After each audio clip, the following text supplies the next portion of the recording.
नमस्कार, जय हिंद प्यारे दोस्तों। स्वागत है अपने परिवार स्टडी विद अनुराग पर। तो जैसा कि आज की शुरुआत करेंगे हम कि लिखा है कि अभी तो असली मंजिल पाना बाकी है। अभी तो असली मंजिल पाना बाकी है, अभी तो इरादों में इम्तिहान बाकी है। अभी तो असली मंजिल पाना बाकी है, अभी तो इरादों में इम्तिहान बाकी है।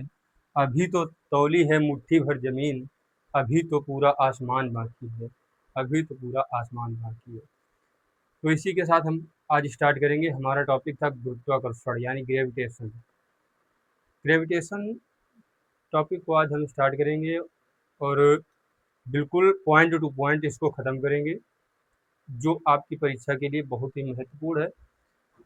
एनडीए में इससे 2 से 3 क्वेश्चन आते हैं और एयरफोर्स में भी 1 से 2 क्वेश्चन आते हैं। तो इसको हल्के में नहीं लेना है, बिल्कुल पॉइंट टू पॉइंट इसको कवर करेंगे। जहाँ से क्वेश्चन आते हैं उसी को देखेंगे। तो आइए स्टार्ट करते हैं ग्रेविटेशन।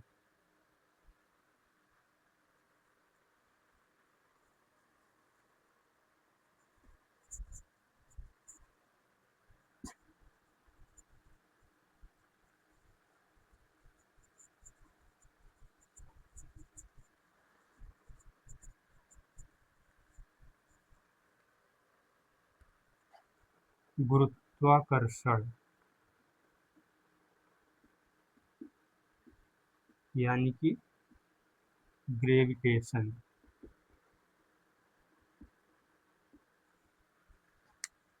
सबसे पहले ग्रेविटेशन है क्या और ग्रेविटेशन के बारे में बताया किसने?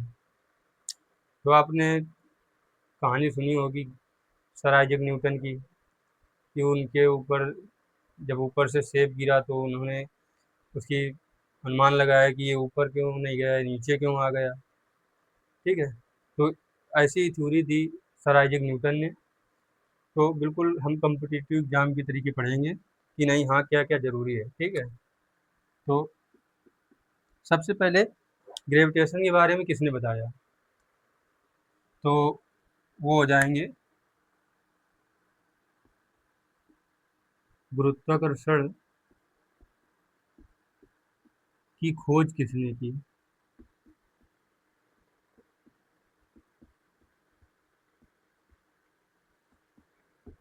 खोज की किसने? न्यूटन साहब ने। और दूसरी बात, ग्रेविटेशन है क्या? पृथ्वी पर कोई भी वस्तु है वो एक दूसरे को अपनी ओर आकर्षित करती है। यही गुरुत्वाकर्षण है। छोटी बड़ी को, बड़ी बड़ी को, छोटी छोटी को, कोई भी दो वस्तुएं एक दूसरे को अपनी ओर आकर्षित करती हैं, ये एक गुरुत्वाकर्षण है। ठीक है। तो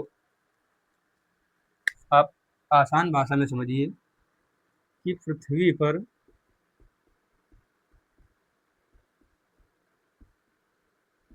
कोई भी दो वस्तुएं एक दूसरे को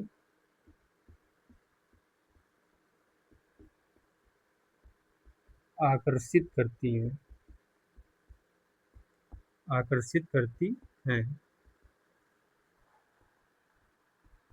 यही गुरुत्वाकर्षण, गुरुत्वाकर्षण है। आकर्षित करती हैं। ठीक है। और गुरुत्वाकर्षण हमेशा आकर्षण ही करता है, इसमें कभी प्रतिकर्षण नहीं हो सकता। ठीक है। ये आपको ध्यान रखना है।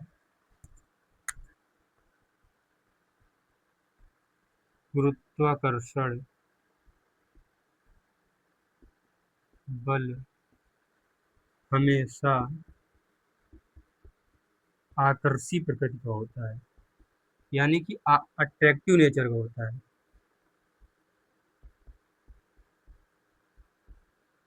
प्रकृति का होता है। ठीक है। प्रतिकर्षी कभी नहीं होगा।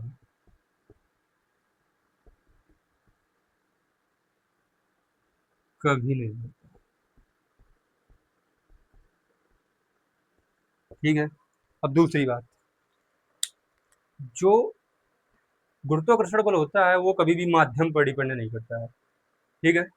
कभी भी माध्यम पर डिपेंड नहीं करता है। बट दूरी पे डिपेंड करेगा, ठीक है। और दूसरी बात, या बहुत दूरी तक भी अप्लाई हो जाता है, ठीक है। ऐसे आप समझ लीजिए कि गुरुत्वाकर्षण बल जब माध्यम पे डिपेंड नहीं करेगा, बहुत दूरी तक अप्लाई अप्लाई हो जाएगा, तो यानी कि ये कमजोर प्रकृति का बल होता है, ठीक है। यह एक कमजोर प्रकृति का बल होता है,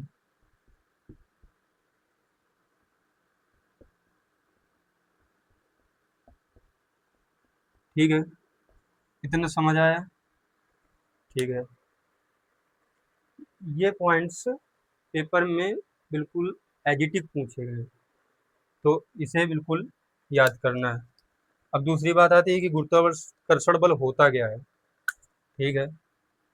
गुरुत्वाकर्षण बल एफ यानी कि फोर्स, ये क्या होता है, किन्हीं दो वस्तुओं के जो मध्य जो बल लगता है वो उनके द्रव्यमान के गुणनफल के अनुक्रमानुपाती तथा उनके जो बीच की दूरी होती है उसके वर्ग के व्युत्क्रमानुपाती होता है, ठीक है।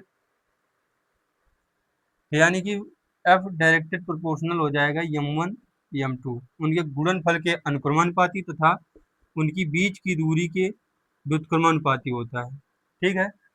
इसको हम समीकरण 1 दे देंगे, इसको समीकरण 2 दे देंगे, ठीक है। इतना आप स्क्रीनशॉट ले लीजिए, फिर इसके आगे बताते हैं, ठीक है।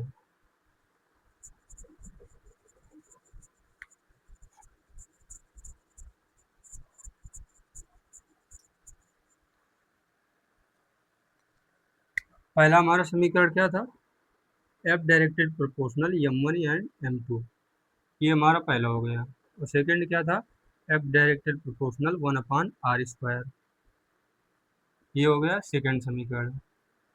समीकरण फर्स्ट व सेकंड से, ठीक है। ये हो जाएगा F directed proportional m1 m2 अपान r²। अब जब प्रोपोर्शनल हटेगा तो कांस्टेंट आ जाएगा, तो एफ बराबर जी m1 m2 अपान r², ठीक है। ये होता है आपका gravitational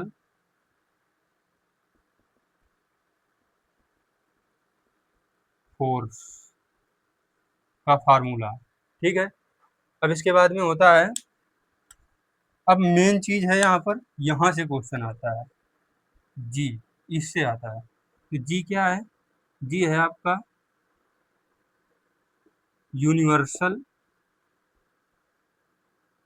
gravitational constant, gravitational constant यानी कि सार्वत्रिक गुरुत्वाकर्षण नियतांक, गुरुत्वाकर्षण नियतांक, ठीक है। सार्वत्रिक गुरुत्वाकर्षण नियतांक का मतलब है कि ये पृथ्वी में कहीं भी, पृथ्वी चंद्रमा या किसी भी ग्रह पर इसका मान हमेशा समान रहेगा, ठीक है। यूनिवर्सल है, ये सार्वत्रिक गुरुत्वाकर्षण नियतांक है, ठीक है। तो इसकी वैल्यू कितनी होती है, जी बराबर होता है 6.67 इंटू 10⁻⁻11। अब ये इधर जाएगा तो ये बना देगा न्यूटन मीटर स्क्वायर प्रति किलोग्राम स्क्वायर। इसको बिल्कुल फार्मूले के साथ याद करेंगे, ये बिल्कुल डायरेक्ट क्वेश्चन आता है कि गुरुत्वाकर्षण नियतांक की वैल्यू कितनी होती है और गुरुत्वाकर्षण नियतांक का मात्रक क्या होता है। मात्रक ये होता है, इसको याद करेंगे। तो इसके बाद में आता है कि इसकी विमा क्या होती है, ठीक है। तो इसको हम यहाँ पर लिखेंगे, नहीं, इसका स्क्रीनशॉट ले लीजिए, फिर आगे बताते हैं, ठीक है।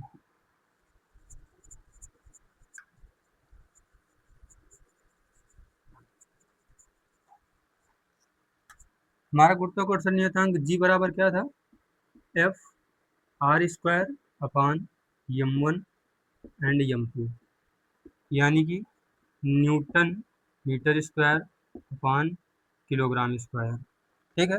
आपको मैंने यूनिट डायमेंशन के चैप्टर में बताया था कि डायमेंशन कैसे निकालते हैं, ठीक है। तो डायमेंशन यहाँ पर भी देख लीजिए, यहाँ पर भी बिल्कुल इंपॉर्टेंट है, ये बिल्कुल डायरेक्ट क्वेश्चन आता है कि gravitational constant, universal gravitational constant की विमा क्या होती है। तो आपको बिल्कुल याद होना चाहिए। आपको मैं निकाल के दिखा रहा हूँ, कैसे निकालते हैं ये भी आप देख लीजिए, ठीक है। तो न्यूटन यानी क्या होता है, न्यूटन यानी कि बल का मात्रक होता है आपका, बल का मात्रक होता है न्यूटन।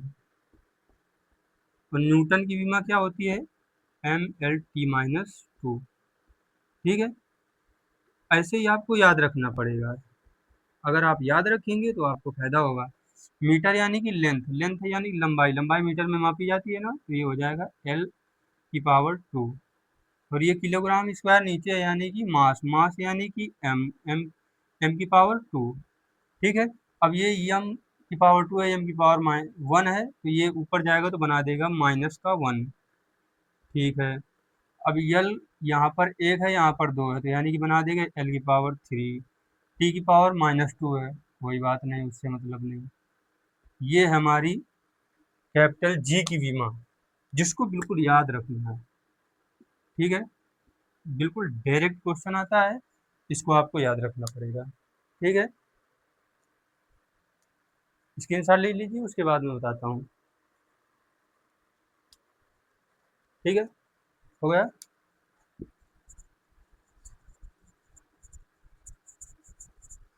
अब आपको एक चीज और ध्यान रखनी है, जो आपका गुरुत्वाकर्षण बल होता है वो एक प्रकार का संरक्षी बल होता है।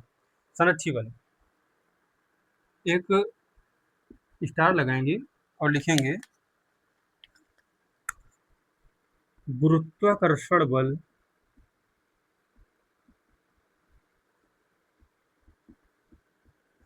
एक संरक्षी बल होता है, ठीक है। संरक्षी बल होता है, हाँ गुरु जी संरक्षी बल होता है, लेकिन संरक्षी बल क्या होता है, ठीक है। संरक्षी बल आओ देखते हैं, हेडिंग डालेंगे संरक्षी बल, ठीक है। ये हो गया आपका संरक्षी बल। संरक्षी बल वो होता है जो कि पाथ पर डिपेंड नहीं करता, यानी कि आपके मार्ग पर डिपेंड नहीं करेगा, ठीक है। मेन ये है, ठीक है। यहाँ पर लिख लेंगे आप, संरक्षी बल वे होते हैं जो मार्ग पर निर्भर नहीं करते हैं, ठीक है। उसके बाद में मार्ग पर निर्भर नहीं करते हैं और वर्ग व्युत्क्रम नियम का पालन करते हैं,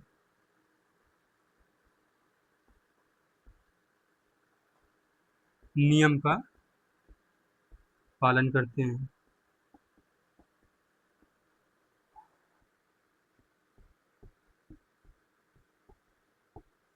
ठीक है।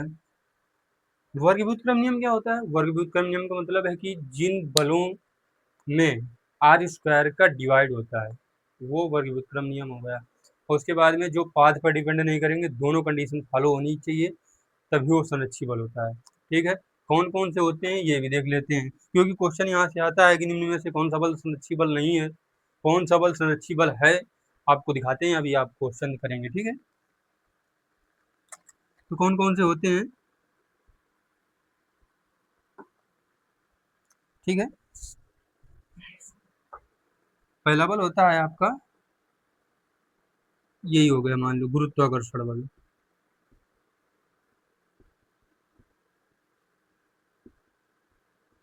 ठीक है।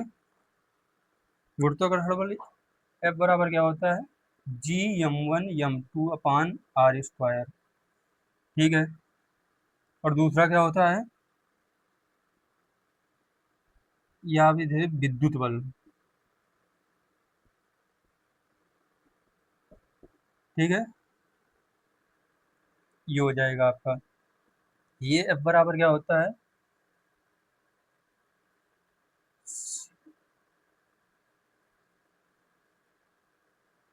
के Q1 Q2 अपान आर स्क्वायर।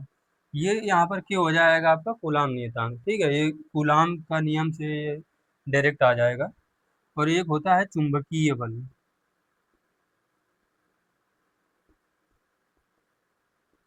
ठीक है, एफ बराबर होता है mu nought upon 4 pi, mu nought upon 4 pi I D L sine theta upon R square, ठीक है। आप इसमें देख रहे हैं कि वर्ग व्युत्क्रम नियम जो मैंने बताया था कि उसमें आर स्क्वायर का डिवाइड होता है, तो देखिए ये रहा आपका वर्ग व्युत्क्रम नियम, और ये आर स्क्वायर का डिवाइड, आर स्क्वायर का डिवाइड, आर स्क्वायर का डिवाइड। आपको मैंने बताया था कि वो बल जो मार्ग पर निर्भर नहीं करते हैं। आपने देखा होगा कि जैसे चुंबकीय बल होते हैं, दो चुंबकीय बल लगता है बल, ठीक है, उनकी दूरी पर डिपेंड करता है, उनके माध्यम पर डिपेंड नहीं करेगा, यानी कि उसके मार्ग पर कोई डिपेंड नहीं करेगा सीधा। ऐसे बल को संरक्षी बल कहते हैं। अब आपको क्वेश्चन कैसे पूछेगा ये आपको बताते हैं, पहले स्क्रीनशॉट ले लीजिए, उसके आगे बढ़ते हैं।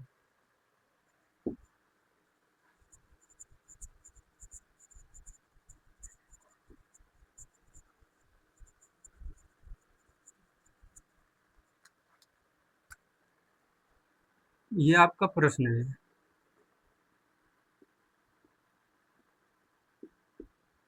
निम्न में से कौन सा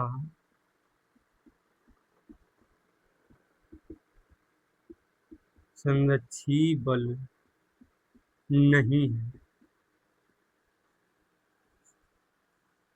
ठीक है, option first, option second, option third, option fourth, ठीक है। ये हो गया आपका लॉरेंज बल,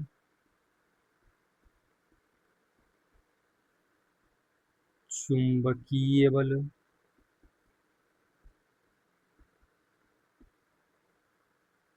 और हो जाएगा आपका गुरुत्वाकर्षण बल,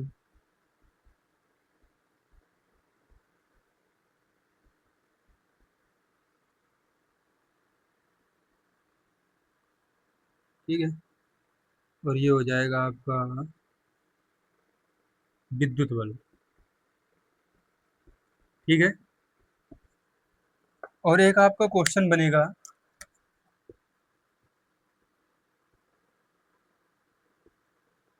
निम्न में से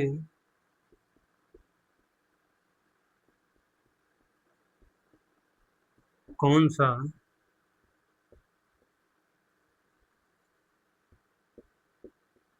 संरक्षी बल है, ठीक है। इसका first option, second option, third option, fourth option, ठीक है। इसमें क्या बनेगा, इसमें आपका बनेगा प्रबल नाभिकीय बल, प्रबल नाभिकीय बल, दुर्बल नाभिकीय बल,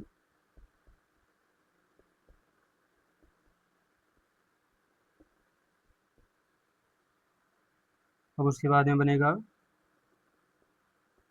विद्युत बल या लॉरेंज बल,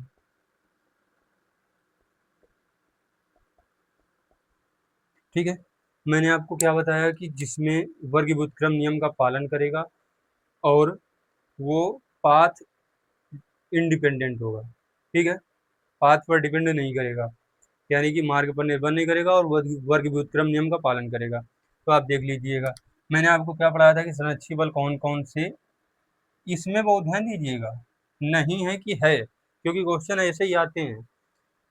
कौन कौन से हैं, आपने चुंबकीय बल पढ़ाया, मैंने आपको गुरुत्वाकर्षण बल पढ़ाया, विद्युत बल पढ़ाया, मैंने आपको लॉरेंज बल नहीं पढ़ाया, और ये नहीं है, ठीक है। तो हमारा ऑप्शन क्या हो जाएगा, फर्स्ट, ठीक है। और क्वेश्चन कैसे पूछेगा, निम्न में से कौन सा बल संरक्षी बल है, तो आपको मैंने क्या पढ़ाया, विद्युत बल है, लॉरेंज बल नहीं है, दुर्बल नाभिकीय बल, प्रबल नाभिकीय बल, ये नहीं है, ठीक है। स्क्रीनशॉट ले लीजिए, उसके आगे बढ़ते हैं। ठीक है।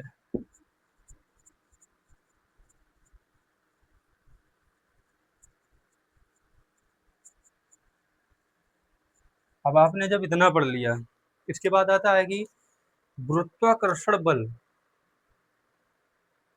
तो गुरुत्वीय त्वरण क्या होता है? तो गुरुत्वाकर्षण बल है तो गुरुत्वीय त्वरण क्या होता है? आइए गुरुत्वीय त्वरण देखते हैं। ये है हमारा गुरुत्वीय त्वरण।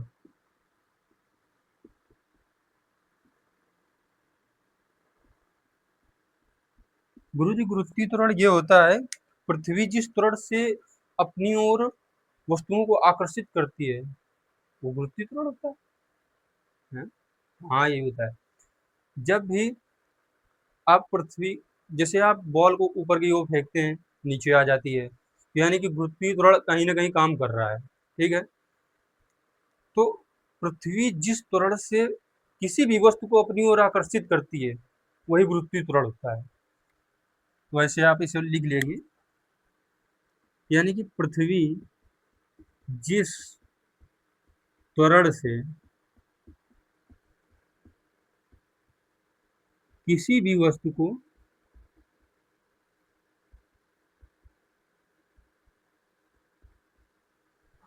अपनी ओर आकर्षित करती है,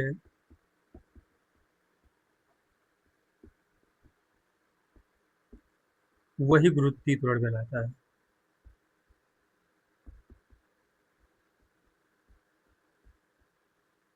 कहलाता है।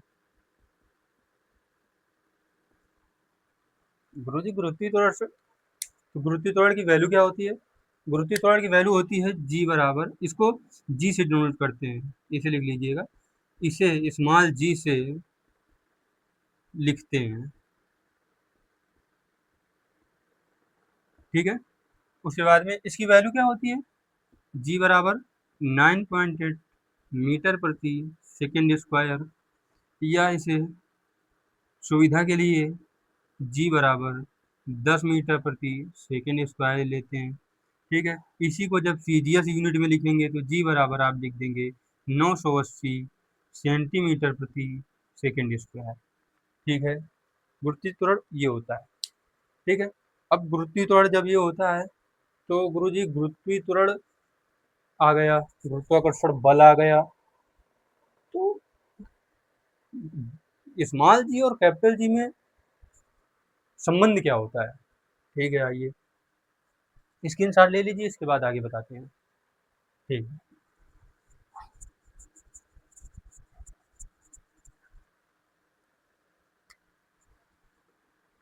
ठीक है। अब हमारा अगला टॉपिक रहेगा कैपिटल जी तथा स्मॉल जी में संबंध। यहाँ इसको बहुत ध्यान से पढ़िएगा, यहाँ से क्वेश्चन बहुत आते हैं। ठीक है, अभी मैं आगे पढ़ाऊंगा कि जी के मान में परिवर्तन ऊपर जाने पर, नीचे जाने पर, अर्थ के रोटेशन पर, तो इस पर आपको इसकी बहुत जरूरत पड़ेगी, इसलिए आप इसको बहुत ध्यान से पढ़िएगा। ठीक है। तो गुरुजी एफ जो होता है, हमने अभी पढ़ा था कि जी m1 m2 अपान आर स्क्वायर होता है। ठीक है गुरुजी। ठीक है।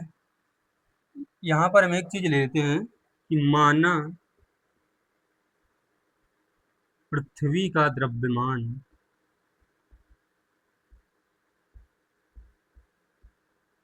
कैपिटल एम है तथा उसकी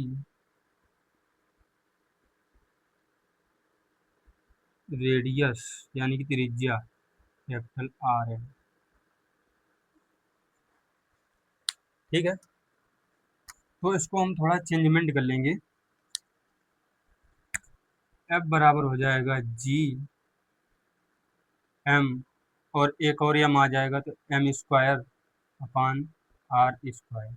ये हमारा समीकरण फर्स्ट हो गया। अब हमने देखा कि पृथ्वी का द्रव्यमान कैपिटल एम है, और एक आपने पढ़ा होगा कि पृथ्वी का जो भार है, ठीक है, यानी कि बल, तो वो होता है एम जी। ठीक है, ये हो गया समीकरण सेकंड। अब इसको समीकरण फर्स्ट बराबर समीकरण सेकंड, क्योंकि बल तो दोनों हैं, दोनों बराबर होंगे, तो ये हो जाएगा कैपिटल एम जी बराबर G capital M square upon capital R square. ठीक है, तो एक यम देख लीजिए, इधर से इधर डिवाइड हो जाएगा, इसको इससे काट देंगे, तो स्मॉल जी की जो वैल्यू आ जाएगी G M upon R square. ठीक है, तो ये रिलेशन आपको बहुत याद रखना पड़ेगा, ये आपको याद रखना पड़ेगा। स्क्रीनशॉट ले लीजिए, उसके आगे आगे बढ़ेंगे हम।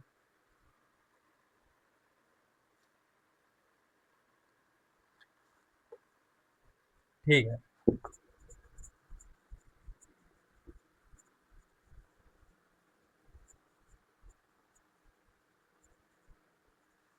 यहाँ पर आपने देखा एक चीज गौर की कि जो कैपिटल जी और स्मॉल जी में अंतर आया, वो कैपिटल स्मॉल जी बराबर capital G M upon R square आया। ठीक है, तो आपने देखा कि जो ये जी है, जी बराबर आया capital G M upon R square. तो आपने एक चीज नोटिस किया कि जो जी है वो डायरेक्टेड प्रोपोर्शनल है एम के, क्योंकि जी तो यूनिवर्सल है। ये मैं इसलिए बता रहा हूँ, यहाँ से क्वेश्चन आते हैं। यूनिवर्सल ग्रेविटेशनल कांस्टेंट है आपका, ठीक है, ग्रेविटेशनल कांस्टेंट है। ठीक है, तो जी डायरेक्टेड प्रोपोर्शनल एम के है। ठीक है, और जो जी है आपका वो इनवर्सली प्रोपोर्शनल आर स्क्वायर के है। तो गुरु जी, जब किसी भी ग्रह का द्रव्यमान बढ़ेगा तो जरूरी में गुरुत्वीय त्वरण का मान बढ़ेगा, क्योंकि डायरेक्टेड प्रोपोर्शनल है। बिल्कुल सही बात है। और जब उसकी रेडियस रेडियस जब बढ़ेगी तो उसका ग्रेविटेशनल त्वरण जो होगा वो घटेगा। इसका सीधा रिलेशन है। अगर द्रव्यमान बढ़ेगा तो ग्रेविटेशनल एक्सीलरेशन बढ़ेगा। ठीक है, इससे आप याद रखेंगे। इसकी स्क्रीनशॉट ले लीजिए, फिर आगे बढ़ते हैं। ठीक है, अब गुरुजी बात आती है कि इतना तो पढ़ लिया, अब गुरुत्वीय त्वरण भी आ गया, गुरुत्वाकर्षण बल भी आ गया, तो गुरुजी अब ये बता दीजिए कि मान लीजिए कि हमने बॉल ऊपर फेंका, तो वो गुरुत्वीय त्वरण क्या होगा? नहीं, उसको छोड़िए।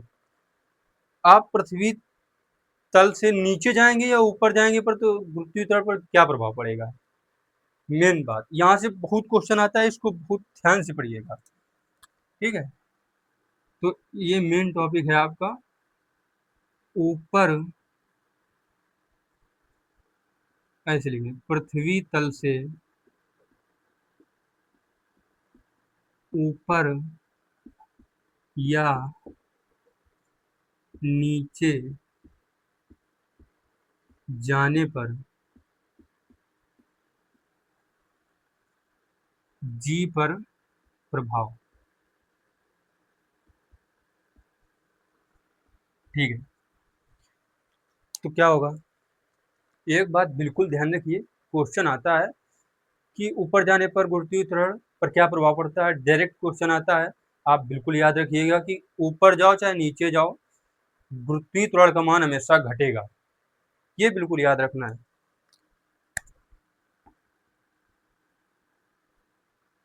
ऊपर या नीचे जाने पर जी का मान हमेशा घटता है, घटता है।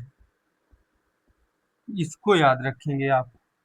अब कैसे घटता है ये मैं बताता हूँ। आप इधर डायग्राम बनाइए। ठीक है, इधर लिख लीजिए ऊपर जाने पर, और आप इधर लिख लीजिए नीचे जाने पर।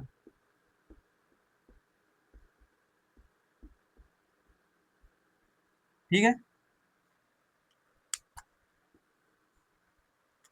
मान लीजिए कि ये हमारी पृथ्वी है, ठीक है, इतनी बड़ी तो नहीं है लेकिन मान लेते हैं, ठीक है। इसकी रेडियस कितनी है, आर, ठीक है। हम इसके ऊपर एच गए, ठीक है, ये हमारी दूरी क्या हो गई, एच, ठीक है। तो मैंने फार्मूला आपको बताया अभी कि जो जी की वैल्यू होती है G M upon R square होती है, लेकिन यहाँ आप देख सकते हैं कि ये आर अब आर नहीं रहा, ये एच ऊंचाई ऊपर चले गए तो ये हो गया टोटल डिस्टेंस आपकी, ये हो गई आर प्लस एच, ठीक है। और मैंने आपको बताया कि ये जैसे ही बढ़ेगा तो ये आपका घटेगा, ठीक है। तो ये कितना हो गया, जी बराबर G M upon R plus H का होल स्क्वायर, ठीक है। तो ये आपका बढ़ा, ये आपका घट जाएगा, ठीक है। दूरी, ये दूरी बढ़ी, ये आपका घट जाएगा, ठीक है। अब नीचे जाने पर बात आती है, ये मान लीजिए ये हमारी पृथ्वी है, ठीक है, और ये हमारी रेडियस है, ठीक है। बहुत ध्यान से देखिएगा, ये आपकी रेडियस है, ये हमारी क्या थी, आर, और ये हम गए नीचे। ये मत सोचिए कि ये हम इसके कम जा रहे हैं, नहीं, ये आप नीचे जा रहे हैं, ठीक है। और नीचे जाने का मतलब है कि रेडियस आप बढ़ा रहे हैं, ठीक है। ये गए नीचे, मान लीजिए कि हम गए एच, एच गहराई में गए, ठीक है। तो जब नीचे गए तो इसका एक, आप ये डायरेक्ट याद रखेंगे, जी डैश जो होगा आपका G one minus H upon R, इसको आप ध्यान रखेंगे। तो ये कुछ भी हो, ठीक है, इसको घटना है, ठीक है, क्योंकि इसमें आप मल्टीपल कराएंगे तो G, G minus G H upon R आ जाएगा, तो जी, जी में कुछ घटेगा तो जी का वैल्यू कम ही आएगा, तो यानी कि ऊपर या नीचे जाने पर घटता है, आपको ध्यान रखना है, ठीक है। अब आपने बचपन से याद किया है कि पृथ्वी के केंद्र पर हमेशा जी की, स्मॉल जी की वैल्यू जीरो होती है, क्यों याद किया है, आप देख लीजिए ना निकाल के। आइए, आप जब पृथ्वी के केंद्र पर जाते हैं, इसको ऐसे लिख लीजिएगा, ठीक है। चलिए इसका स्क्रीनशॉट ले लीजिए, मैं आगे बता दूंगा, ठीक है।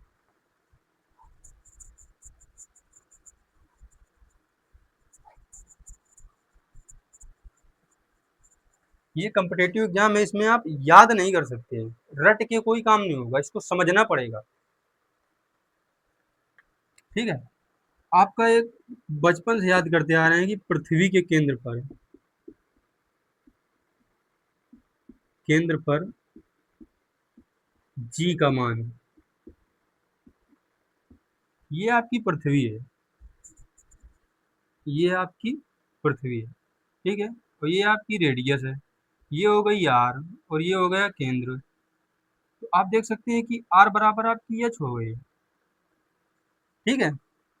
हो गया कि नहीं हो गया, आपने अभी अभी अभी बिल्कुल पढ़ा कि जी डैश जो होता है आपका वो G one minus H upon R होता है, ठीक है। तो जी डैश बराबर क्या हो जाएगा, जी, आपने देखा कि one minus R, R equal to H है, तो आर अपान आर हो जाएगा, ये आपका वन हो जाएगा, इसको काटेंगे वन हो जाएगा, तो जी डैश बराबर क्या हो जाएगा, जी वन माइनस वन बराबर जीरो, तो जी डैश बराबर जी इंटू जीरो, तो जी बराबर जी डैश बराबर जीरो। तो इसका मतलब अब आपको याद नहीं करना है, पृथ्वी के केंद्र पर जी की वैल्यू जीरो हो जाती है, ठीक है। आते हैं, इतना आप स्क्रीन शॉट ले लीजिए, आगे बढ़ाते हैं,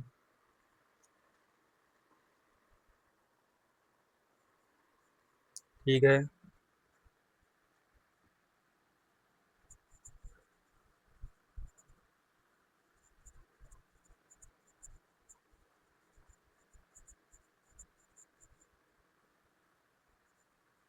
अब यहीं से कॉन्सेप्ट जुड़ा है कि जब पृथ्वी के ध्रुव पर और पृथ्वी के इक्वेटर पर, यानी कि पोल या इक्वेटर पर जब होगा, तब गुरुत्वाकर्षण गुरुत्वीय त्वरण में क्या परिवर्तन पड़ता है। आइए, मान लीजिए कि ये हमारी पृथ्वी है, आपको भी पता है कि पृथ्वी का जो,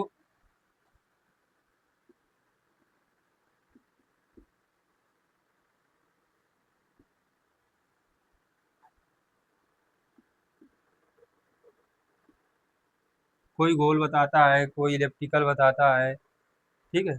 जो पाथ पर जो ग्रे चक्कर लगाते हैं ना, उस वो इलिप्टिकल होता है, ठीक है। तो आप इसे ध्यान रखिएगा।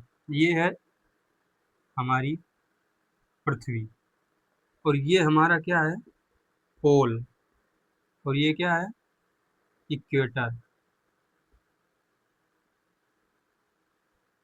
ठीक है, यानी कि विषुवत रेखा है,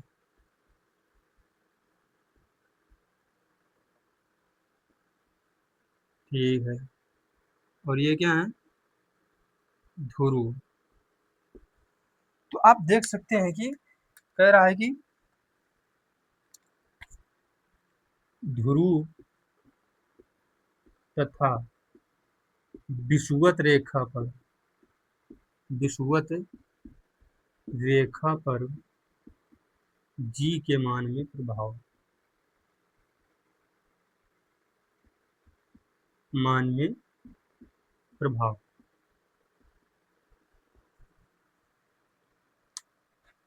ठीक है।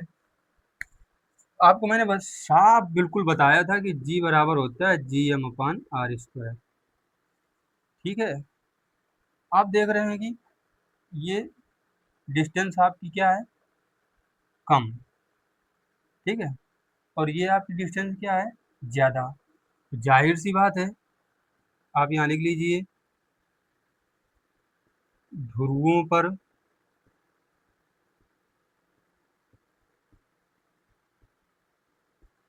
यहाँ पर त्रिज्या क्या है, कम, ये रही त्रिज्या आपकी।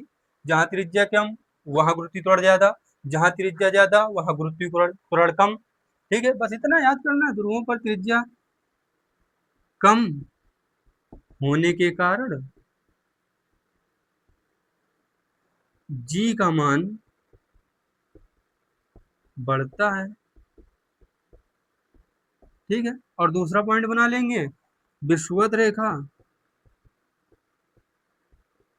रेखा की त्रिज्या बढ़ने के कारण, कारण जी का मान घटता है, ठीक है। याद हो गया।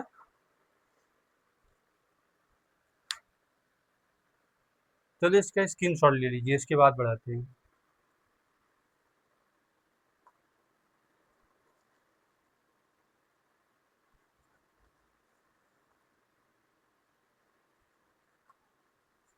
ठीक है,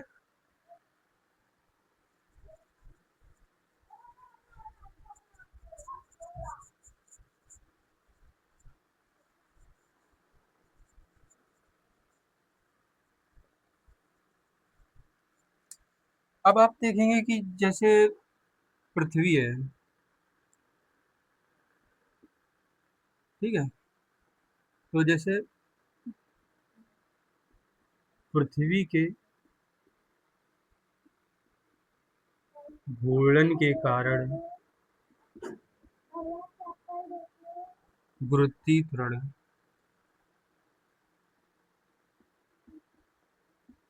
जी के मान में परिवर्तन,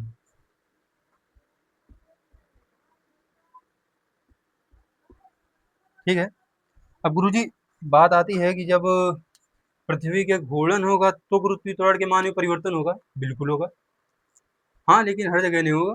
पोल पर कभी भी चाहे धीमी घूमे या तेज घूमे, कभी भी परिवर्तन नहीं पड़ेगा। ये आपको ध्यान रखना है, ठीक है।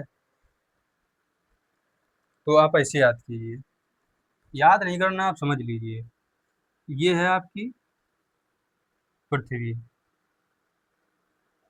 ठीक है, और ये हैं आपके पोल, यानी कि ध्रुव, और ये आपका,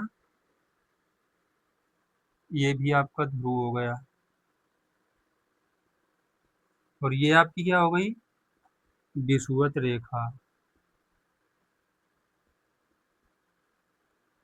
ठीक है। इतना तो सभी जानते होंगे ना। ये मैंने पृथ्वी बनाई, ये हो गया ध्रुव, ये हो गया विषुवत रेखा। तो आइए पहले ध्रुव पर परिवर्तन देख लेते हैं, ठीक है। मैंने आपको पहले ही बता दिया कि पृथ्वी चाहे धीमी घूमे या तेज घूमे, पृथ्वी के घूर्णन के कारण ध्रुव पर कोई भी जी के मान में परिवर्तन नहीं होगा, ठीक है।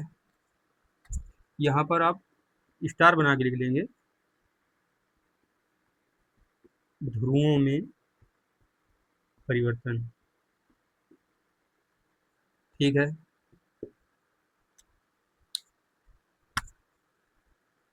पृथ्वी चाहे धीमी घूमे या तेज घूमे,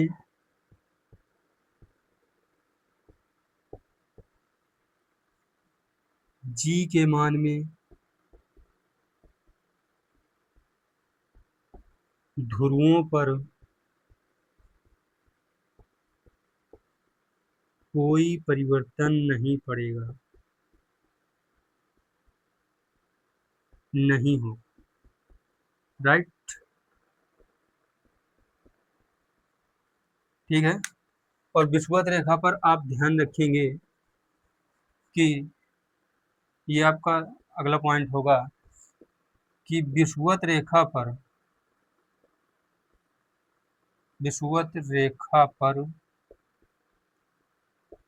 घूर्णन के समय, घूर्णन में जी डायरेक्टेड प्रोपोर्शनल 1 घूर्णन होता है, ठीक है। यानी कि जब तेज घूर्णन होगा तो घटेगा और धीमा होगा तो बढ़ेगा, ठीक है। घूर्णन होता है यानी कि उल्टा संबंध होता है, ठीक है। इसका स्क्रीनशॉट लीजिए, इसके बाद आगे बताते हैं,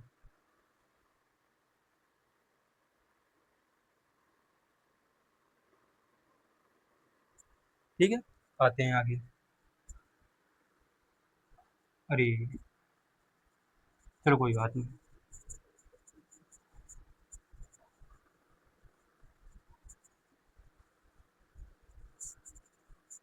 मैंने आपको पहले क्या बताया कि जब जैसे विषुवत रेखा पर, ठीक है,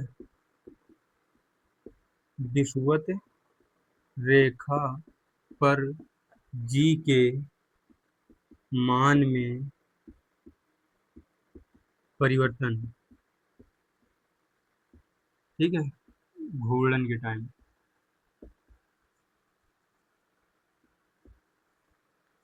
इसको याद रखेंगे, ठीक है।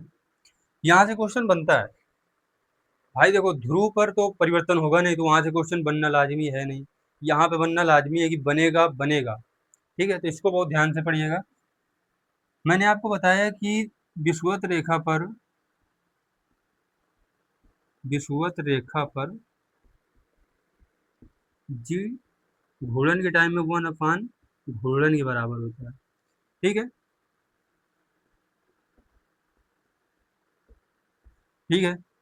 तो आपने ये पृथ्वी देखी, ये आपका पोल है यानी कि ध्रुव है, और ये आपकी विषुवत रेखा है, ठीक है। तो ये जब तेजी से पृथ्वी जब घूमेगी, तेजी से घूमेगी, तो आप यहाँ लिख लीजिए, जब पृथ्वी तीव्र घूमेगी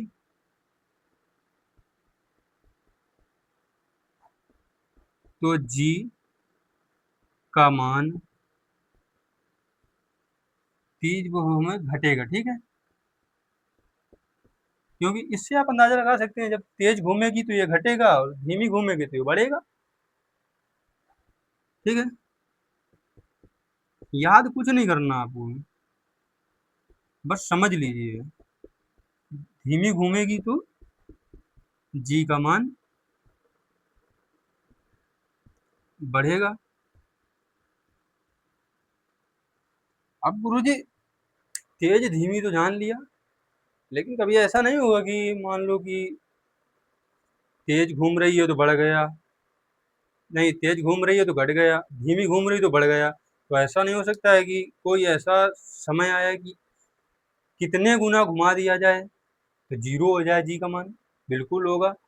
आओ देख लेते हैं उसको भी। इसको नोट पॉइंट बना के लिखेंगे, ठीक है। ये क्वेश्चन भी आया है, ठीक है। ये नोट ऐसा रहेगा, यदि पृथ्वी को 17 गुना तीव्र गति से घुमा दिया जाए, मतलब घूर्णन से है यहाँ पर आपको, ठीक है। तो इसका मान, जी का मान 0 हो जाएगा, हो जाएगा। और पृथ्वी अंतरिक्ष में तैरती रहेगी। तो यहाँ से क्वेश्चन बनता है कि मतलब पृथ्वी को कितने गुना तेज रफ्तार से घुमा दिया जाए तो गुरुत्वीय त्वरण का मान 0 हो जाएगा। क्योंकि यहाँ पर आपने वहां भी पढ़ा कि पृथ्वी के केंद्र पर गुरुत्वीय त्वरण का मान 0 होता है, और यहाँ भी पढ़ रहे हैं आप कि पृथ्वी को यदि 17 गुना तेज स्पीड से घुमा दिया जाए तो पृथ्वी अंतरिक्ष में तैरती रहेगी और उसका गुरुत्वीय त्वरण का मान 0 हो जाएगा, ठीक है। तो ऐसे ही आपको याद रखना है, यही जो क्वेश्चन बनते हैं, ठीक है। स्क्रीनशॉट लीजिए, मैं आगे बढ़ता हूँ।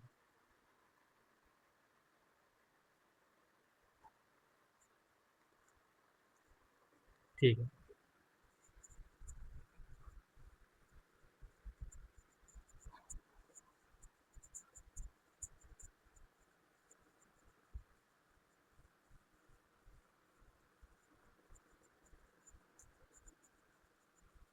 कितना हो गया?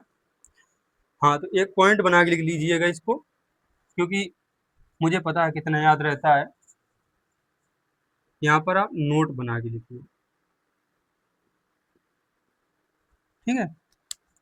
नोट में ये रहेगा कि पृथ्वी के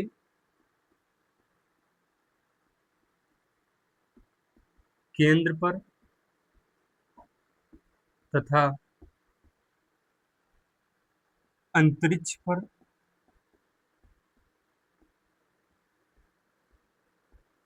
जी का मान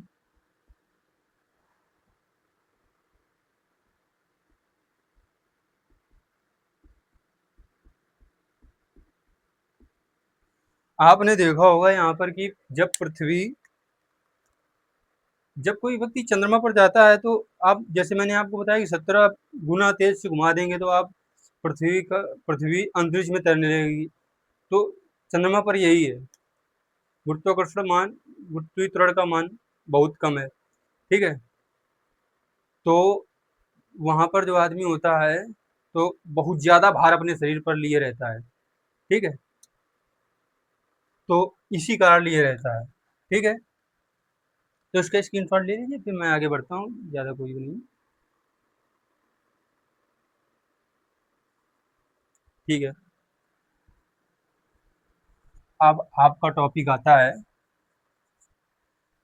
कच्छी चाल, ऑर्बिटल वेलोसिटी, ठीक है। यहाँ पर लिख लीजिएगा आप। मैं जितना पढ़ा रहा हूँ बिल्कुल पॉइंट टू पॉइंट आप याद कर लीजिएगा। याद क्या करना है, समझ लीजिएगा तो आपको परीक्षा हाल में सब क्वेश्चन बन जाएगा। कच्छी चाल, ऑर्बिटल वेलोसिटी,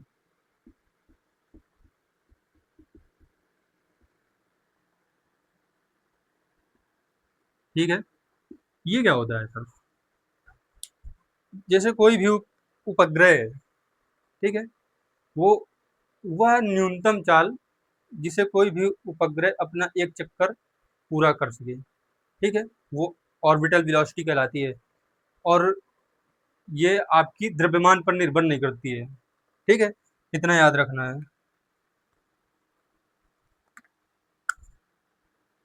वह न्यूनतम चाल जिसे प्राप्त करके कोई भी उपग्रह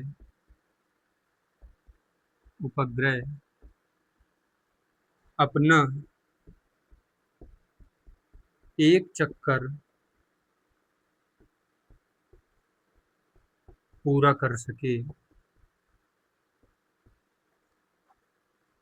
कच्छी चाल कहते हैं उसे, कच्छी चाल कहलाती है। आप इसको डिनोट करेंगे, ठीक है, इसको आप वीओ से डिनोट करेंगे, ठीक है। वीओ बराबर होता है अंडर रूट जी आर। इसका एक डेरिवेशन है, डेरिवेशन से आपको मतलब नहीं है, डायरेक्ट पॉइंट टू पॉइंट याद रखिए क्योंकि आपका पेपर नज़दीक है, ठीक है, इसलिए आप ऐसे याद रखिएगा। ये होता है वीओ बराबर, यानी कि ऑर्बिटल वेलोसिटी बराबर अंडर रूट जी आर। आप इसमें देख सकते हैं कि कहीं भी मैग्नीट्यूड यानी कि उसका द्रव्यमान का, मास का कोई कहीं भी जिक्र नहीं किया गया है। यह द्रव्यमान पर निर्भर नहीं करती है, ये आपको याद रखना है, ठीक है, नहीं करती है, ठीक है, ये आपको याद रखना है। और दूसरी बात, एक चीज और याद रखेंगे, यहाँ से भी क्वेश्चन आ सकता है कि जो ग्रह या उपग्रह, जो उपग्रह सूर्य के निकट परिक्रमा करते हैं, ठीक है, तो उनकी जो कक्षीय चाल होती है वो 8 किलोमीटर प्रति सेकंड होती है, ये आप याद रखेंगे, ठीक है। ये नोट पॉइंट है आपका कि जो उपग्रह सूर्य के निकट या समीप परिक्रमा करते हैं, उनकी कक्षीय चाल 8 किलोमीटर प्रति सेकंड होती है, ठीक है। इसका स्क्रीनशॉट ले लीजिए, बस मैं आगे बढ़ता हूँ,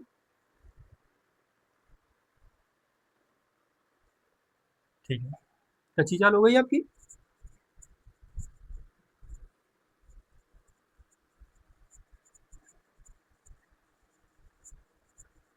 ठीक है, अब आपने बचपन में नाइन्थ में पढ़ा होगा कि कच्छी चाल होती है, ऑर्बिटल वेलोसिटी, फिर उसके बाद एस्केप वेलोसिटी होती है, यानी कि पलायन वेग, ठीक है।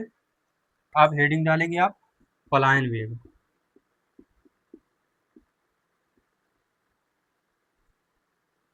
पलायन वेग, एस्केप वेलोसिटी, एस्केप वेलोसिटी। गुरु जी एस्केप वेलोसिटी क्या होती है?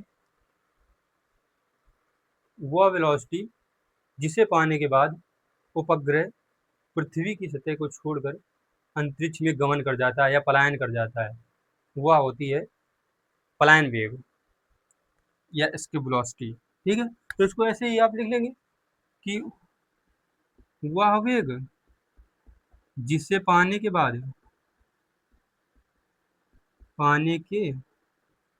बिल्कुल आसान भाषा में आप पढ़िए। आपको यहाँ वहाँ ये लिखना नहीं है, आपको डायरेक्ट ऑप्शन मिलेंगे, टिक करना है, बस निकलना है। वह वेग जिसे पाने के बाद कोई भी उपग्रह कोई भी उपग्रह पृथ्वी या कोई भी उपग्रह अंतरिक्ष में पलायन कर जाता है, अंतरिक्ष में पलायन या गमन कर जाता है, कर जाता है, पलायन वेग कहलाता है,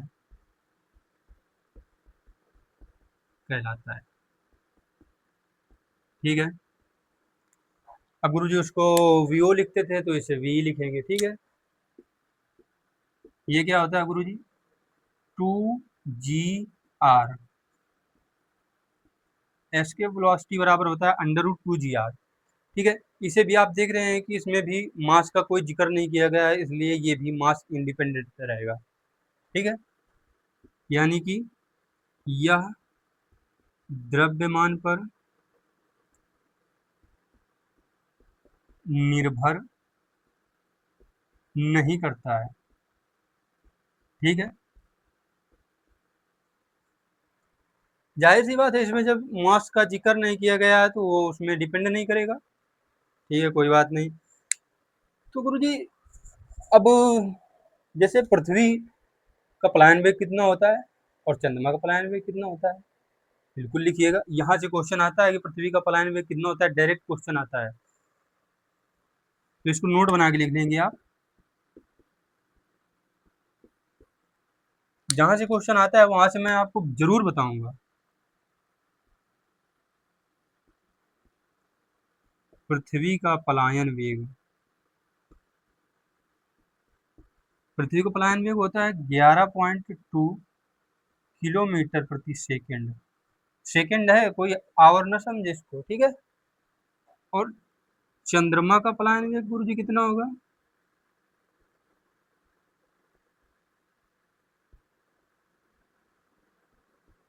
2.3 किलोमीटर प्रति सेकेंड, ठीक है।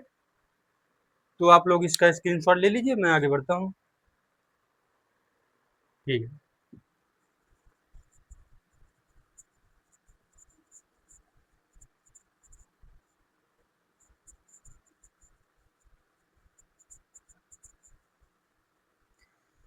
अब गुरु जी कच्छी चाल भी हो गई, पलायन वेग भी हो गया, तो ऐसा नहीं हो सकता है कि कच्छी चाल और पलायन वेग में डायरेक्ट क्वेश्चन आ जाए, तो उसको कैसे करेंगे? क्यों नहीं आएगा, आता है। तो इसको ऐसे करेंगे, आइए। तो आप हेडिंग डालेंगे कि कच्छी चाल और पलायन वेग में संबंध,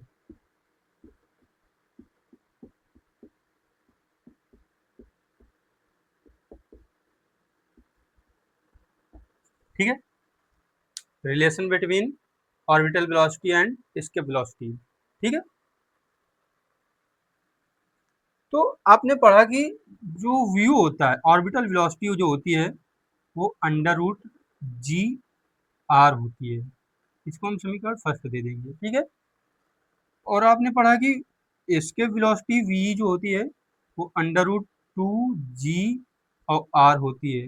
इसको हम समीकरण सेकंड दे देंगे। आपने एक चीज देखी, इसको हम ये भी लिख सकते हैं, वी ई बराबर √2 मल्टीपल √G/r, ठीक है। अब आप देखेंगे कि जो हमारा समीकरण फर्स्ट है वो वीओ बराबर √G/r ही है, ठीक है। तो हम यहाँ लिखेंगे समीकरण फर्स्ट से वीओ का मान रखने, ठीक है। तो v बराबर हो जाएगा √2 और वी ओ, v बराबर √2 वी ओ, ये आपका रिलेशन हो जाएगा, ठीक है। अब क्वेश्चन दे सकता है कि मान लीजिए कि अब यहीं से आप ले लीजिएगा कि मान लीजिए कि आपसे कह दिया कि पृथ्वी, मान लीजिए चंद्रमा का, इसका वेलोसिटी आपको अभी बताया था कि 2.3 है, तो हमसे पूछ लेगा कि चंद्रमा का ऑर्बिटल वेलोसिटी क्या होगा, तो आप इसको यहाँ पर डिवाइड कर देंगे तो आपका ऑर्बिटल वेलोसिटी आ जाएगा, ठीक है। स्क्रीनशॉट ले लीजिएगा आप, उसके बाद हम बताते हैं,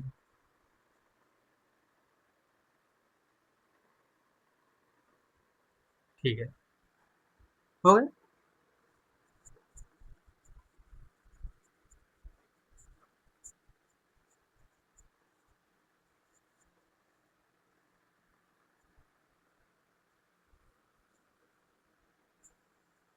अब गुरुजी बात आती है कि यहीं तक सीमित है क्या गुरुत्वाकर्षण? अभी है।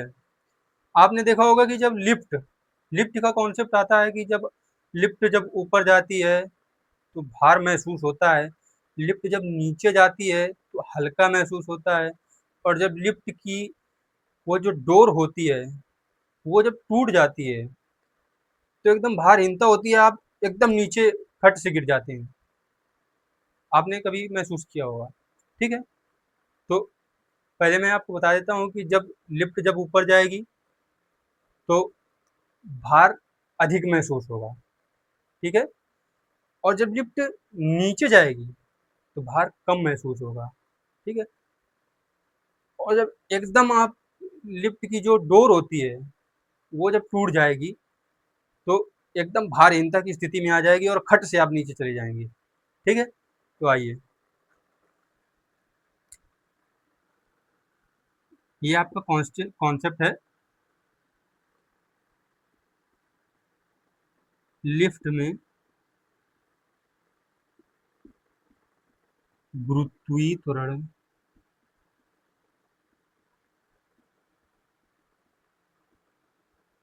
जी,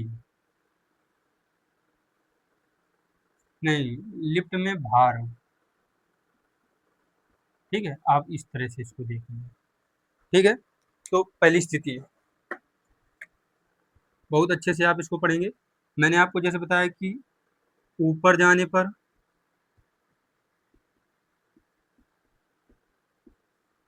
मान लीजिए कि ये एक लिफ्ट है। ठीक है, इसमें दो आदमी हैं। ठीक है, ठीक है, एक ये है और एक ये है। ठीक है, ये दो आदमी हैं और ये लिफ्ट है। ठीक है, ये जा रही है ऊपर की तरफ। ठीक है, तो आप देख रहे हैं कि जो आपका जी है, स्मॉल जी, वो हमेशा नीचे की ओर कार्य करता है। ठीक है, और जो आपका ए है वो ऊपर की तरफ जा रहा है। ठीक है, ये आपका ए हो गया। ठीक है, ए ऊपर की तरफ जा रहा है, जी हमेशा नीचे की तरफ जाता है। तो आप देख सकेंगे कि ये भार घटेगा या बढ़ेगा, क्योंकि जो स्मॉल जी की वैल्यू होती है वो 9.8 मीटर पर सेकंड स्क्वायर होती है, और ए जो होगा वो कभी भी जी के बराबर नहीं होगा। ठीक है, ठीक है, और जब जी के बराबर हो जाएगा तो आप भारहीनता की स्थिति में आ जाएगा। ठीक है, तो आप ऐसे देख सकते हैं, ऊपर जाने पर क्या करेगा। मान लीजिए कि हमारे पास था एफ बराबर, आपने पढ़ा होगा एम जी। ठीक है, अब आप देख रहे हैं कि ये जो कंप्लीट जी है आपका, वो गुरुत्वीय त्वरण का विरोध कर रहा है जो इस लिफ्ट ने त्वरण प्राप्त किया है। तो इसका मतलब है कि गुरुत्वीय त्वरण को कम कर रहा है, और जब कम करेगा तो भार घटेगा। ठीक है, क्योंकि यहाँ पर आप देख सकते हैं कि जो जी की वैल्यू है, अब जो ए बनेगा आपका, ए डैश, वो बनेगा जी माइनस ए के बराबर। ठीक है, यहाँ पर आप जी डैश लिख लीजिएगा। ठीक है, तो जो आपका अब एफ डैश आएगा वो आएगा एम जी माइनस ए, यानी कि इससे कम आएगा, तो हमारा जो भार आएगा वो कम आएगा। तो ऊपर जाने पर भार लिफ्ट में, ऊपर जाने पर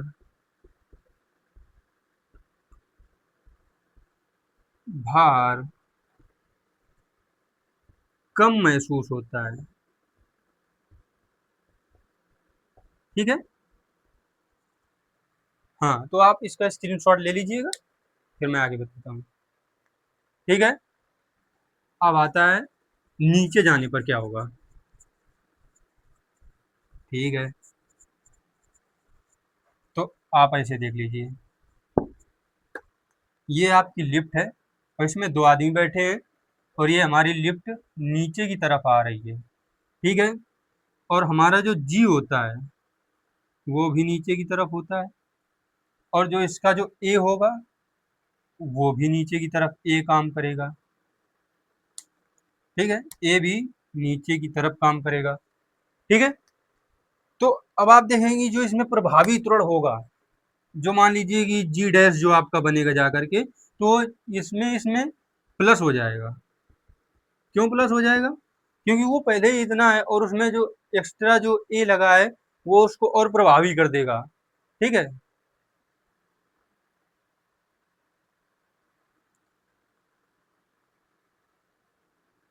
ठीक है, तो अब हमारा पहले जो बल था एफ बराबर एम जी। ठीक है, अब जो एम जी डैश, अब जो आएगा एफ डैश जो आएगा एम जी डैश। ठीक है, तो एफ डैश बराबर क्या हो जाएगा? एम जी प्लस ए। ठीक है, तो ये बन जाएगा। तो नीचे जाने पर भार हमारा ज्यादा महसूस होता है।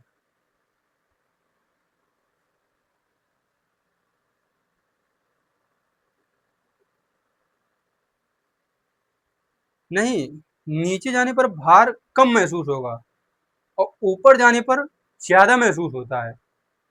ठीक है, क्योंकि ऊपर जाने पर जो हमारा त्वरण होता है वो गुरुत्वीय त्वरण का विरोध करता है, तो जो प्रभावित त्वरण हो जाएगा वो कम हो जाएगा। जब प्रभावित त्वरण कम हो जाएगा तो भार ज्यादा महसूस होगा।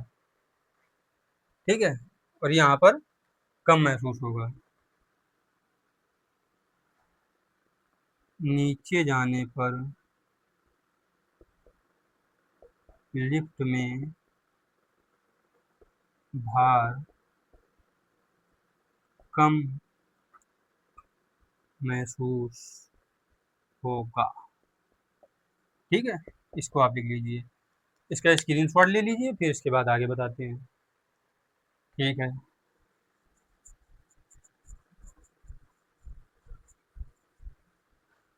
हाँ, अब ये मान लीजिए कि ये लिफ्ट है और ये इसका कांटा है। अब पता चला अब पता चला कि ये नीचे आ रहे थे। ठीक है, और एकदम से पता चला कि वो जो डोर थी एकदम टूट गई, ये यहाँ से कट हो गई। ठीक है, तो आपने देखा कि जो इसका त्वरण था जी, ठीक है, वो हो जाएगा आपका जी हो गया, और जो ए होगा ए भी नीचे आएगा, तो ये ए बराबर जी हो जाएगा। ठीक है, जी बराबर ए नहीं होगा। ठीक है, जब एकदम रस्सी टूटेगी तो इसमें भारहीनता की स्थिति आ जाएगी। तो आप इसको डायरेक्ट लिख लीजिएगा। ये क्वेश्चन आता है कि भारहीनता की स्थिति कब महसूस होती है? जब रस्सी, लिफ्ट की रस्सी टूट जाएगी। या ऐसे आता है कि जब लिफ्ट से उतरते समय लिफ्ट की रस्सी जब टूट जाती है तो कौन सी स्थिति में प्राप्त होती है? भार बढ़ेगा, घटेगा, भारहीनता हो जाएगी, इनमें से कोई नहीं। तो ऐसे आप इसमें भारहीनता लगाएंगे। ठीक है, लिफ्ट से उतरते समय जब लिफ्ट की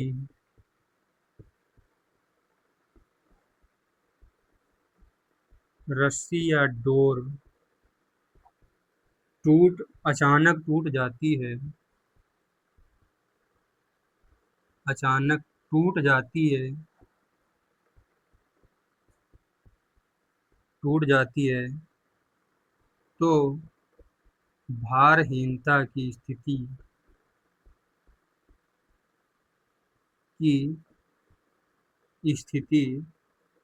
महसूस होती है।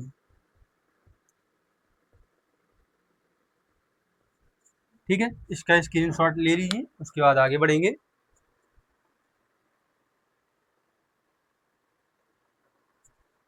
ठीक है, धन्यवाद।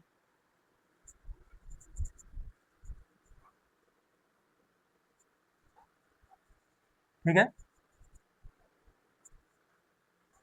अब हमारा लिफ्ट का कॉन्सेप्ट हुआ खत्म।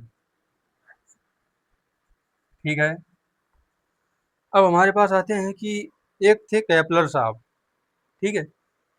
उन्होंने ग्रहों की गति के नियम दिए।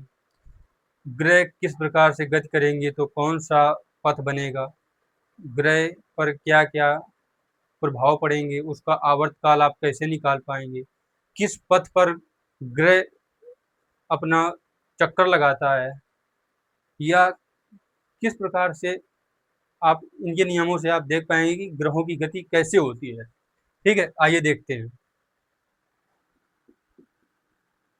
केपलर के केपलर के ग्रहों के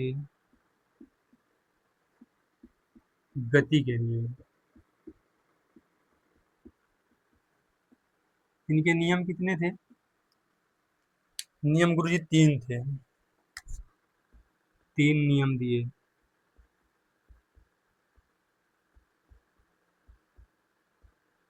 ठीक है, केपलर के ग्रहों की गति के नियम 3 नियम दिए गए। ठीक है, अब गुरुजी 3 नियम दिए गए तो केपलर का प्रथम नियम क्या होता है? तो पहला नियम होता है केपलर का प्रथम नियम। आप ऐसे हेडिंग डाल दीजिएगा। यहाँ से क्वेश्चन आता है, बस अभी बता रहा हूँ कौन सा आता है। केपलर का प्रथम नियम कहता है कि प्रत्येक ग्रह सूर्य के चारों ओर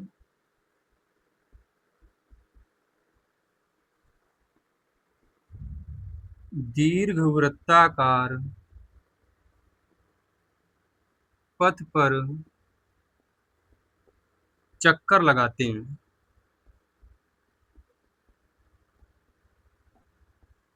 और सूर्य फोकस पर होता है।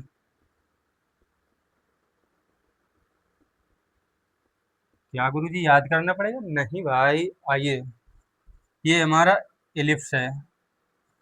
ठीक है, ये हमारा एलिप्स है। ठीक है, ये रही उसकी अक्ष, ठीक है, दीर्घाक्ष, और ये रहा उसका फोकस। मान लीजिए कि सूरज यहाँ पर है। ठीक है, ये रहा हमारा सूर्य, ये रहे आपके सूर्य। ठीक है, और पृथ्वी जो है उसके इलिप्टिकल पार्ट पर चक्कर लगाती है। तो मान लीजिए कि ये पृथ्वी है, और ये रहा आपका सूर्य। ठीक है गुरुजी, अब तो याद नहीं करना पड़ेगा। प्रत्येक ग्रह सूर्य के चारों ओर दीर्घवृत्ताकार पथ पर चक्कर लगाता है। यानी कि मान लीजिए ये भी तो ग्रह है पृथ्वी, और सूर्य फोकस पर होता है, तो ये सूर्य फोकस पर है। तो यानी कि केपलर का प्रथम नियम कहता है कि प्रत्येक ग्रह सूर्य के चारों ओर दीर्घवृत्ताकार पथ पर चक्कर लगाते हैं, और सूर्य फोकस पर होता है। ठीक है, इसका स्क्रीनशॉट ले लीजिए, मैं आगे बढ़ता हूँ।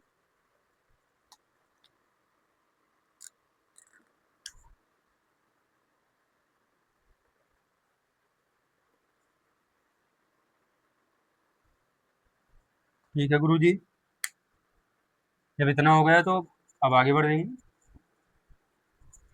अब गुरु जी दूसरा नियम क्या होता है? हेडिंग डालेंगे आप, नंबर 2, केपलर का द्वितीय नियम।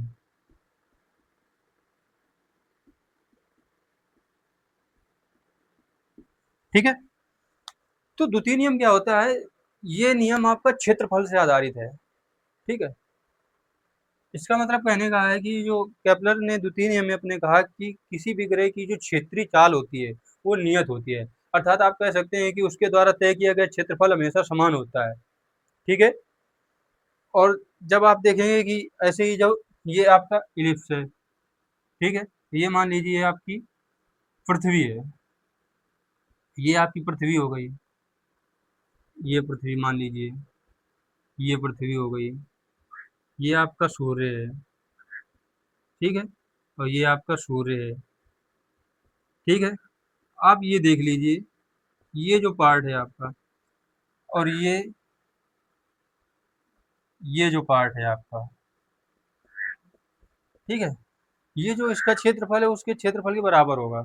यानी कि जो इतनी दूर में तय करेगी वही इतनी देर में तय करेगी। ठीक है, क्षेत्रीय चाल हमेशा उसकी नियत रहेगी। कहने का मतलब है कि ग्रहों द्वारा ग्रह द्वारा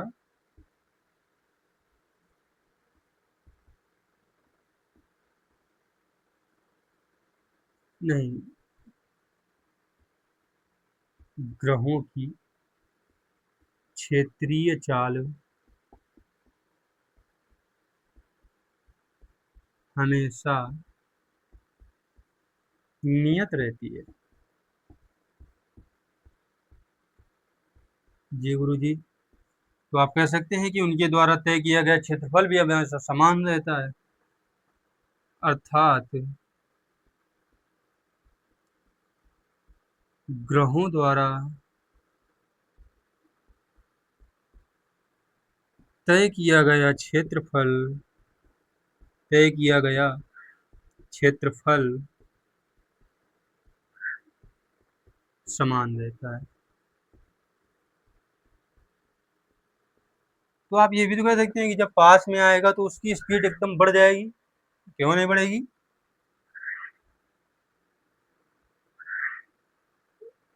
ग्रह जब सूर्य के पास आता है तो उसकी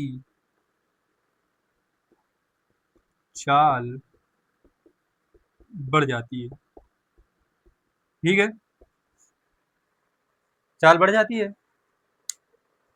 ठीक है, तो ये क्षेत्रफल से आधारित है। तो इसका आप स्क्रीनशॉट लीजिए, मैं आगे बढ़ जाऊंगा।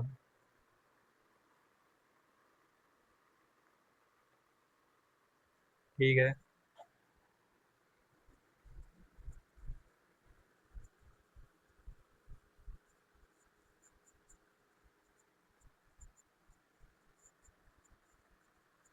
ठीक है, तो गुरुजी केपलर का तृतीय नियम क्या होगा?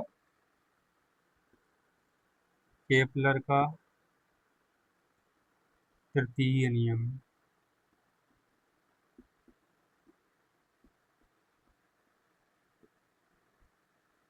ठीक है गुरुजी। केपलर का तृतीय नियम कहता है कि जो इलिप्स होता है उसका जो दीर्घाक्ष होता है उसका आधा, यानी कि अर्ध दीर्घाक्ष का वर्ग उसके आवर्तकाल के तृतीय घात के अनुक्रमानुपाती होता है। ये क्या होता है गुरुजी? आओ देखते हैं। ये ये हमारा इलिप्स है। ठीक है, जिस इलिप्टिकल वे पर कोई भी ग्रह होता है तो वो चक्कर लगाता है। ठीक है, तो इसका ये जो होता है आपको पहले ही बताया था कि ये होता है दीर्घाक्ष। इसकी टोटल लंबाई होती है 2a। तो इसकी जो ये हो जाएगी, ये हो जाएगी a। ठीक है, इसको लिख लीजिएगा आप दीर्घाक्ष। ठीक है, जो दीर्घाक्ष होता है आप ऐसे देख लीजिए, दीर्घाक्ष जो उसका वर्ग होता है, अर्ध दीर्घाक्ष का वर्ग उसके आवर्तकाल के तृतीय घात के अनुक्रमानुपाती होता है। ठीक है, तो यहाँ पर हम लिख लेंगे कि किसी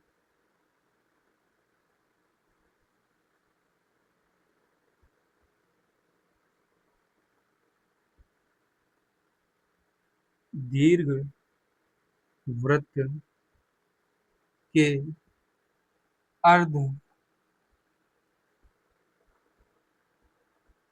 दीर्घाक्ष का वर्ग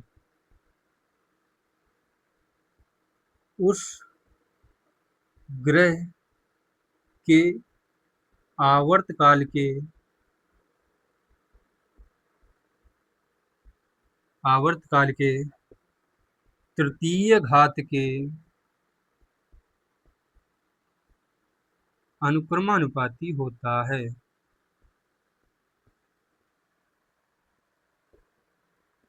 अनुक्रमानुपाती होता है। इसका मतलब गुरुजी क्या है? आपको बताया कि अर्ध दीर्घाक्ष ये हो गई दीर्घाक्ष, इसका अर्ध दीर्घाक्ष मतलब कि आधा, तो यानी कि ए का वर्ग स्क्वायर किसके आवर्तकाल के तृतीय घात के अनुक्रमानुपाती होता है। ये आपको याद रखना है, ठीक है। तो इसका स्क्रीनशॉट लीजिए, बस मैं आगे बढ़ जाऊंगा।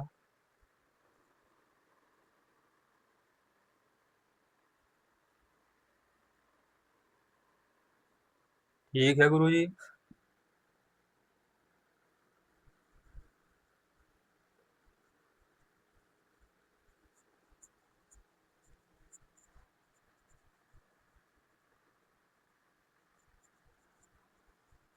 यहीं से आपके क्वेश्चन बनते हैं, ठीक है। तो एक एक चीज और आती है कि द्रव्यमान और भार में क्या अंतर होता है। ये आप समझ गए तो आपने देखा होगा कि जब जो भार होता है वो गुरुत्वीय त्वरण पर निर्भर करता है, जबकि द्रव्यमान हर जगह स्वतंत्र होता है, ठीक है। भाई द्रव्यमान जो है वो फंडामेंटल क्वांटिटी है, और जो फंडामेंटल क्वांटिटी होती है यानी कि मूल राशि होती है वो हमेशा स्वतंत्र होती है, ठीक है। आइए, ठीक है, ये आपकी लास्ट हेडिंग है, द्रव्यमान तथा भार में अंतर, ठीक है। बिल्कुल मेजर अंतर देखेंगे आप जिससे क्वेश्चन बनने हैं, ठीक है। नंबर एक, द्रव्यमान एक मूल राशि है। यहाँ पर हेडिंग डाल लीजिएगा द्रव्यमान, जिससे आप द्रव्यमान, ठीक है, द्रव्यमान एक मूल राशि है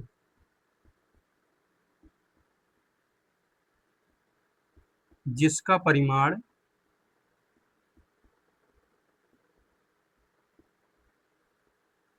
हर जगह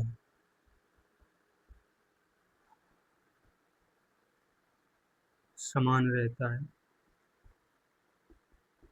इसे एम से लिखते हैं,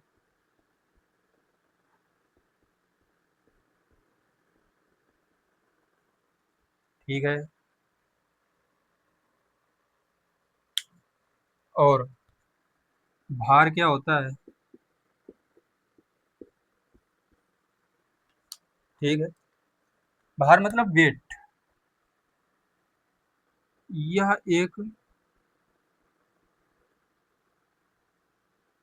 नहीं, ठीक है, इसको डब्ल्यू से लिखते हैं। डब्ल्यू बराबर होता है एम जी, और जी के मान में परिवर्तन होता रहता है, आपको भी पता है, ठीक है, ठीक है। और यह हमेशा बदलता रहता है।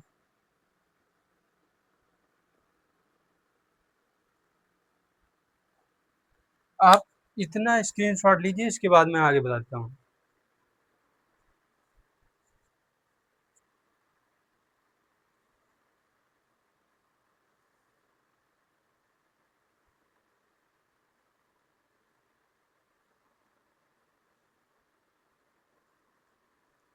ठीक है, अब एक नोट पॉइंट डालेंगे जहां से क्वेश्चन बनना है, क्योंकि यहाँ से क्वेश्चन बनेगा नहीं। अब डालिए नोट पॉइंट,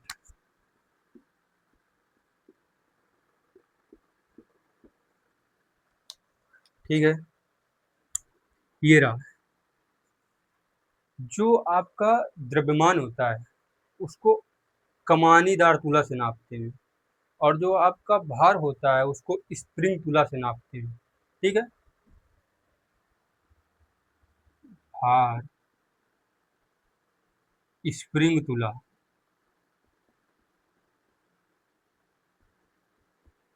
से मापते हैं, द्रव्यमान कमानीदार तुला से नापते हैं।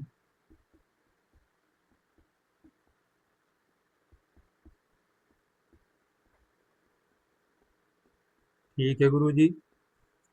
अब इसके बाद में एक और नोट पॉइंट डालेंगे, ये आपका फर्स्ट था, आपका एक सेकंड है। जो द्रव्यमान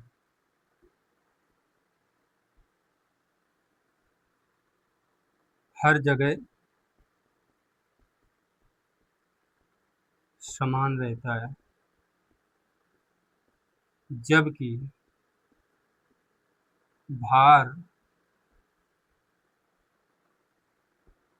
चंद्रमा पर पृथ्वी का 1/6 भाग होता है। ठीक है, इसको आप नोट कर लीजिए, मैं तुरंत इसको मिटाता हूँ। ठीक है, क्योंकि आपका चैप्टर अब एंड हो चुका है। एक क्वेश्चन करा देता हूँ बस। एक क्वेश्चन आता है कि यदि पृथ्वी पर किसी वस्तु का भार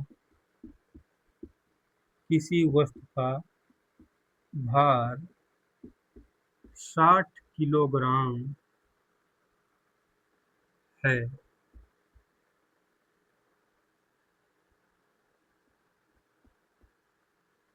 किलोग्राम या न्यूटन आ जाता है, तो चंद्रमा पर वस्तु का भार ज्ञात कीजिए।